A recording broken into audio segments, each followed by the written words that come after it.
Greetings. This is Brother Eric Basir, Local 308 Union Steward, also known as the Boogeyman, here presenting the Local 308 bylaw reforms that were composed by myself and others in the Chicago Transit Justice Coalition. We encourage you to come out Tuesday, June 14th at 6:30 p.m. and vote yes.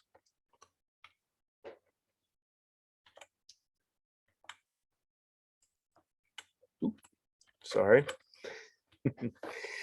Okay, little technical difficulty there. So what in the world are these bylaws?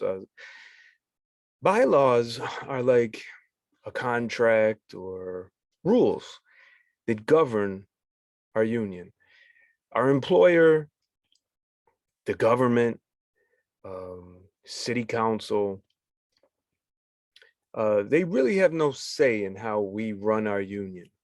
So we have rules, we have laws.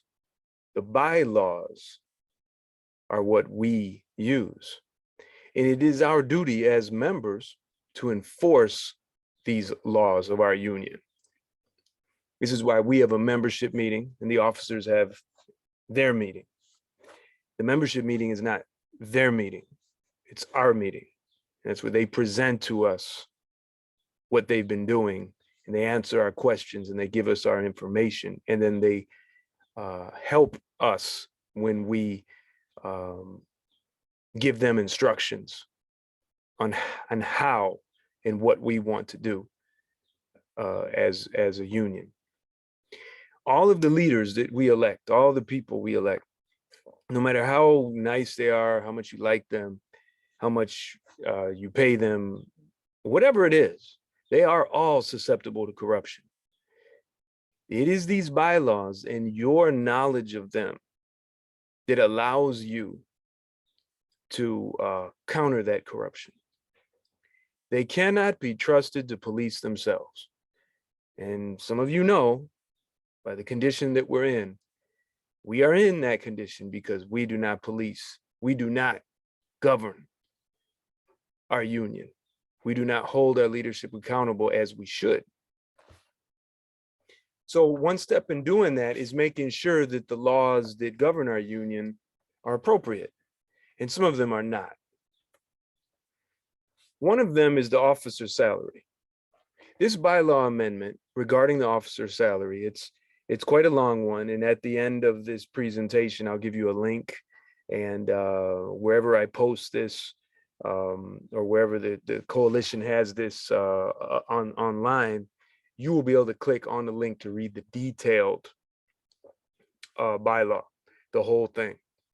But this one in particular cuts the salaries of the officers to basically a 40-hour work week for their job at the CTA. So if you are let's see, I'm a rail car repairman, right? So my top rate is 38 and something right now. So that would, if I or another car repairman became a president, vice president, a secretary, treasurer, the pay would be no more than 40 hours at that rate. All right. And the point of that is we've had decades of abuse through a kind of elite merit-based pay, and it has not fostered honest leadership at all. The salaries keep going up. The officers keep selling us out. There is no incentive except to keep the nice paying job, because let's admit it, if you're a full-time union officer, you're not going to be dealing with drug testing, safety people taking pictures of you, screwing up, corrective action guidelines, sick book, all that nonsense that the rest of us go through. So you got it pretty good. There can be a savings as well, and part of that savings, and this is up to the members, of course, the members have to approve and direct spending in their local, but savings can actually be directed to establishing a ratio of 1:20 steward to member. And that is, we should have a steward At least one steward, every shift, every location, every day of the week. And one difficult thing about that is you got to pay for people to be off work, and that costs money. All right. But we can do that if we save money on these ridiculous salaries. It also incentivizes organizing and growing a democracy to fight for full-time jobs for all and raises. So if you are, we were saying a rail car repairman, $38 and something top rate. Well, help us fight for raises. And then that way you'll get a raise. The thing is, there is this issue of, well, what about the people that are in there that are doing a good job and we reelect them? Well, they can keep that pay. It's bloated, but they can keep it, but they don't get an increase. Okay. And anyone who comes in new who we elect is going to be at their rate. If you are in a part-time job, you're going to get the full-time equivalent. So if you a CSA, you got to get the CSR pay. If you're a rail car apprentice, you're going to be a rail car servicer pay. It also doubles the monthly expense allowance. So you'll see that in the when you click on the link, and you can see the detailed report. But that's to compensate for the expenses of driving around when necessary in a car, if you have one, cell phone allowance, that kind of thing. It's not much at all, but it is fair. If you work more than 40 hours, you don't get paid overtime.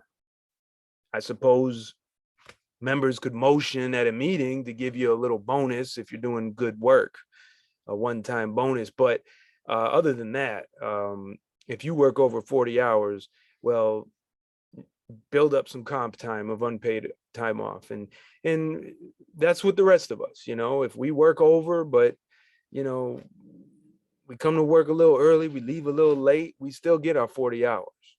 All right. We tap in, we tap out. The union working for the members should not be a cool business venture. So what's the second one? The second one is to remove the meeting requirements. So what's that all about? Well, in order to run for office in Local 308, you have to attend 6 meetings for 2 years in a row. 6 meetings every year for 2 years in a row. It's ridiculous. That kind of obstacle makes it almost impossible to replace corrupt individuals and regimes. And when I say a regime, I mean, you may have, like we elected Ken Franklin. See, he sold us out, did nothing. Then we fired him and we got Dixon, but they all are the same type. They're business unionists. They want to run the show. They don't care what the members think, and they don't care what the members have to say democratically. So that's a regime, because it's still the same crap going on. So the reason why it's like that is because of the meeting requirement. That is, we can't have, if you don't go to the membership meetings on the far south side of Chicago on that same day at that same time, you have no chance to run.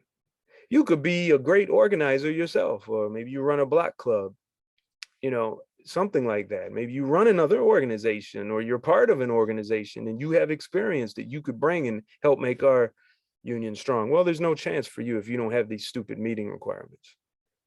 A practical example, if you want to run for alderman, City Hall, you don't have to get meeting requirements. What kind of nonsense is that?